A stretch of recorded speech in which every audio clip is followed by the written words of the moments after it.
in pursuit of health and wisdom. Sapio with Buck Joffrey.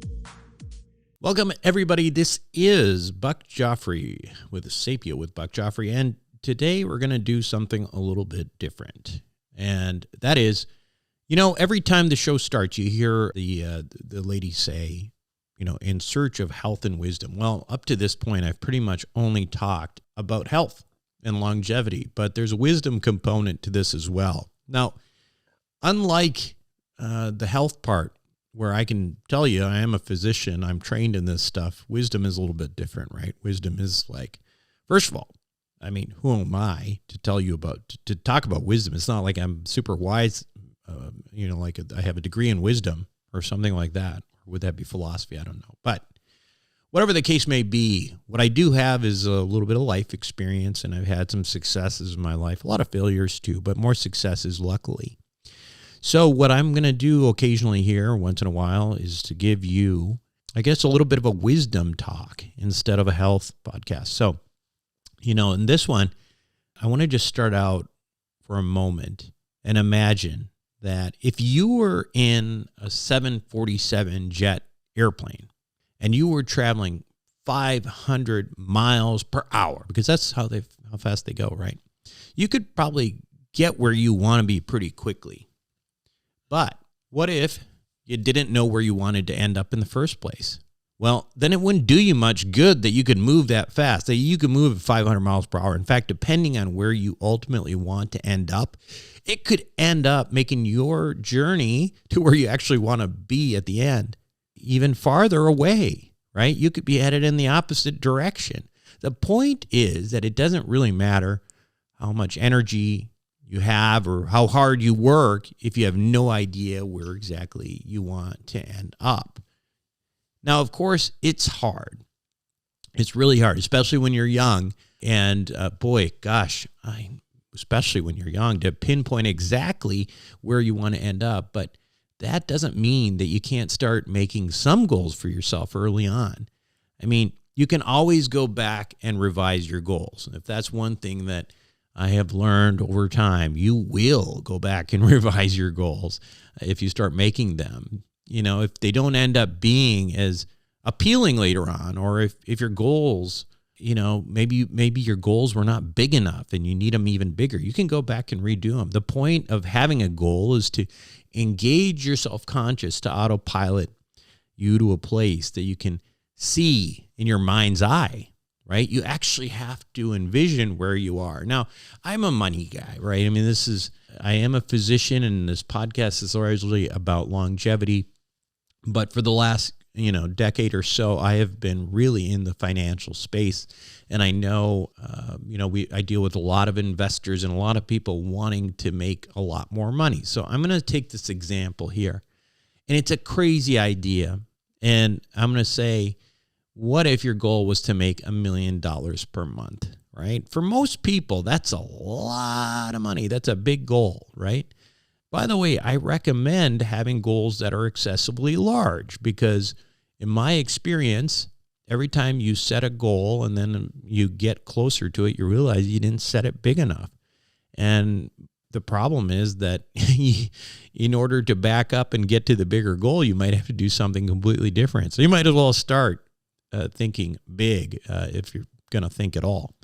Anyway, that's, again, $1 million a month. That's a big goal for most people. And if you set that as your goal, you truly want to achieve, financial goal, you would have to take a pretty good look at where you are in life today and make sure that you have a trajectory that makes it possible.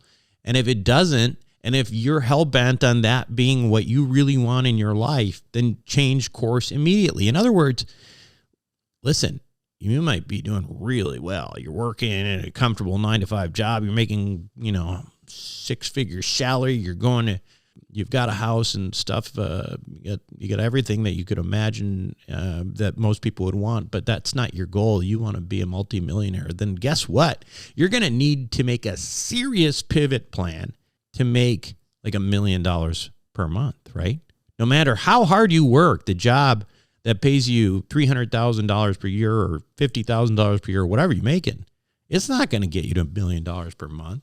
On the other hand, what if you're already making, let's say you're making $100,000 per month. And again, that's a lot of money, I know, and I don't mean to turn anybody off by using these big numbers, but I'm just, I'm using some examples. You're already making $100,000 per month, and your earnings are completely independent of your time. Okay? Completely independent of your time. Time is not the issue here.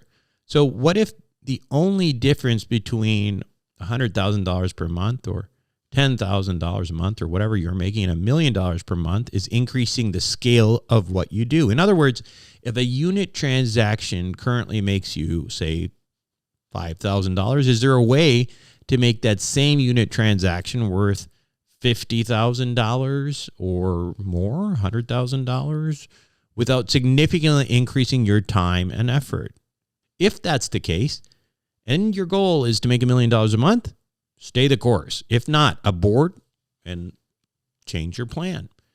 I know it can be done, and I'm not talking about the $1 million a month. I'm just saying that I know that people can make a lot more money if that's their goal. I've seen people add zeros to their income and net worth in just a few years over and over again. You just have to have a plan. It has to be viable, and you have to execute it. And perhaps most importantly, you have to believe that you can do it. You really do. I mean, Henry Ford once said, if you think you can do a thing or you think you can't do a thing, you're right. In other words, mindset is everything. And if you think there is no way to get to $1 million per month for you, you won't get there. And the reason why is nothing esoteric. It's quite simple. Think of everything that you've done in your life up to this point. At one point, it started as an idea that you believed would become reality. Isn't that right? Think about that. At one point, everything you do you have in your life, it started as an idea that you believed would become reality. You thought, one day I'm going to get married, and one day I'm going to have kids, and all that stuff. You believed it's going to happen, and it was an idea, and then it came to life. In order to make anything real, you have to create that reality in your head first.